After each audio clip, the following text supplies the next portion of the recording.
Every star in the universe burns with the power of one.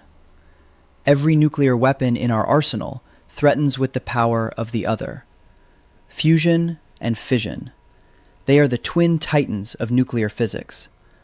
One builds atoms up, the other tears them apart. One powers the sun and promises infinite clean energy for humanity. The other powered the 20th century, ended World War II, but left us with radioactive waste that lasts for millennia. But what exactly is the difference? Why is splitting an atom so easy that we did it in 1945, while fusing atoms is so hard we're still struggling to do it today?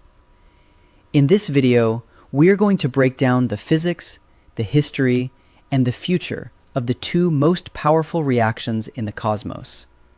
This is Atomic Archives. To understand these forces, we have to look at the nucleus of an atom. Protons and neutrons are held together by the strong nuclear force.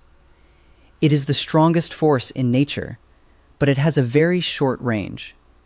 It's fighting against the electromagnetic force, the force that makes positively charged protons repel each other. Think of it like a crowded room of people who hate each other, held together by a giant rubber band. In very light atoms, like hydrogen, the nucleus is small. Adding more particles makes it more stable. The rubber band gets tighter. This releases energy. That is fusion. In very heavy atoms, like uranium, the nucleus is massive and unstable. It's wobbling. It wants to break apart to get comfortable. Splitting it releases energy. That is fission. The sweet spot? Iron. Iron 56 is the most stable element in the universe. Fusion moves light atoms towards iron. Fission moves heavy atoms towards iron. Both paths release the binding energy trapped inside the nucleus.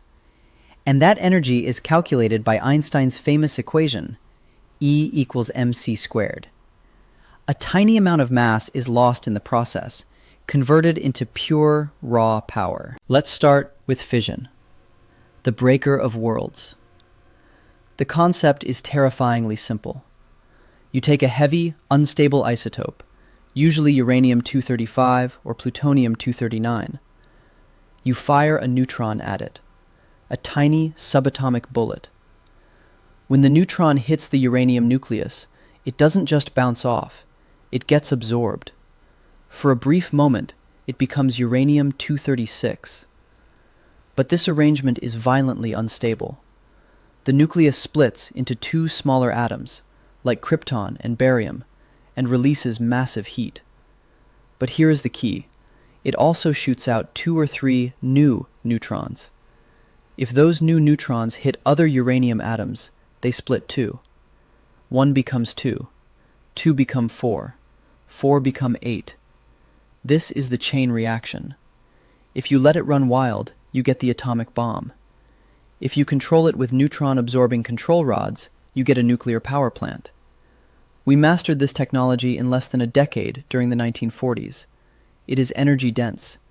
1 pellet of uranium fuel equals a ton of coal. But it comes at a cost. The leftover pieces, the fission products, are highly radioactive and stay dangerous for thousands of years. Now look at fusion, the engine of stars. Instead of splitting heavy monsters, we take the lightest elements possible, hydrogen. Specifically, its isotopes deuterium and tritium. We want to smash them together to create helium. But there is a problem. Protons are positively charged. They repel each other like magnets. To force them together, you need to overcome that repulsion. You need the strong nuclear force to take over. But the strong force only works at extremely short distances. So you have to smash them together fast, really fast. That means heat. Extreme heat. We are talking 150 million degrees Celsius, 10 times hotter than the core of the sun. At these temperatures, matter becomes plasma. Electrons are stripped from their nuclei. It's a soup of charged particles. In the sun, gravity does the work of holding it all together. On Earth, we don't have that gravity. So we have to build magnetic bottles, like the tokamak, to squeeze this plasma. This is why fusion is so hard. It's like trying to hold jelly with rubber bands, while the jelly is as hot as the sun.